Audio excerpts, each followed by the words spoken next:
this is Isha from BA first year.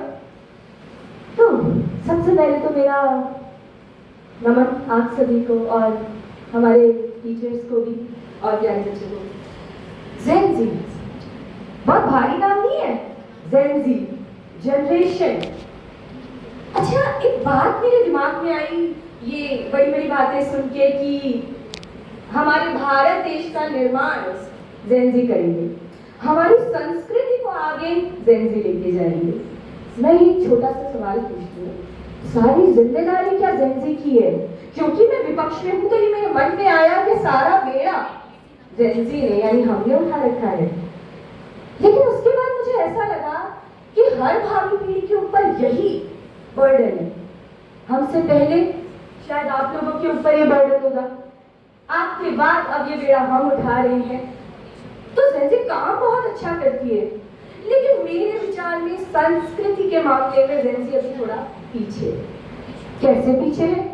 हम तो सब कुछ कर रहे हैं, हम तो ये प्रमोट कर रहे हैं, वो प्रमोट कर रहे हैं, इस संस्कृति को आगे लेके जा रहे हैं। आपके अंदर कला है, लेकिन आपके अंदर संयम नहीं है। आपको सब कुछ अभी चाहिए। अरे हम तो यही भूल गए हमारी संस्कृति में कि कभी श्री राम भी जेन जी थे। वो राम जिन्होंने संयम से 14 वर्ष का वनवास काटा, जिन्होंने अयोध्या के निर्माण के लिए, अपने फैसले के लिए, किसी के वचन के लिए 14 वर्ष तक तकलीफ झेली। क्या ऐसा त्याग आज की जेन जी कर सकती है? क्या हम आज इस मुद्दे के लिए तैयार हैं?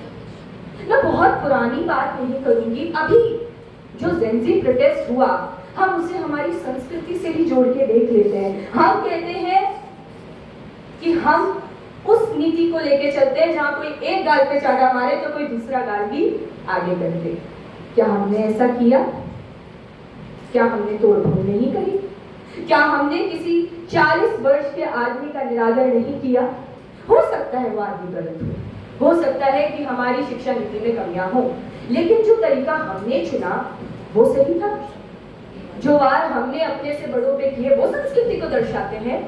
चलो ये मुद्दा तो मैं छोड़ ही देती हूँ, ये तो बहुत पुराना मुद्दा हो गया है। कुछ नया बात करते हैं, कुछ अच्छी बात करते हैं।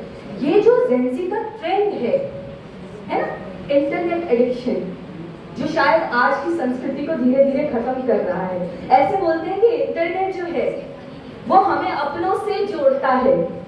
मुझे नहीं लगता कि ये अपनों से जोड़ने वाली कोई अच्छी चीज है।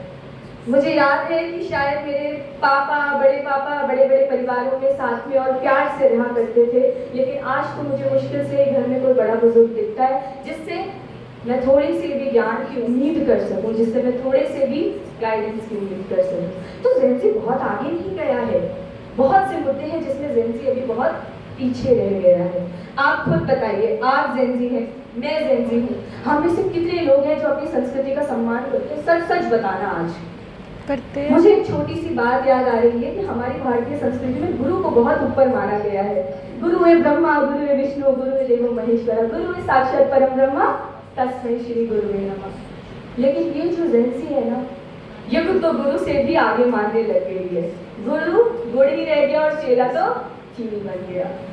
यहाँ पे गुरुओं का सम्मान कम हो गया है।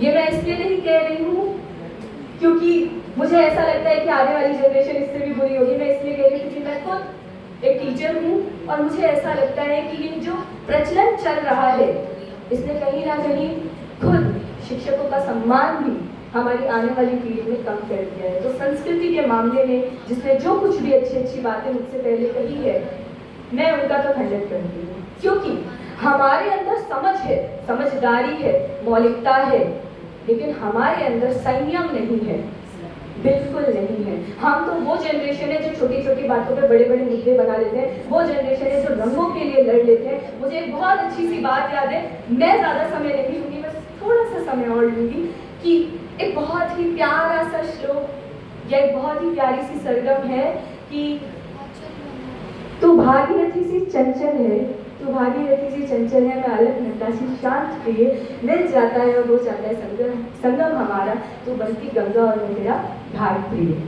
तो जेनजी आगे जरूर बढ़ेगी, लेकिन उसे जो जरूरत है वो है संयम की और अपनी संस्कृति को याद रखने की। इसी के साथ मैं अपने शब्दों को विराम देती हूँ। बहुत बहुत शुक्रिया।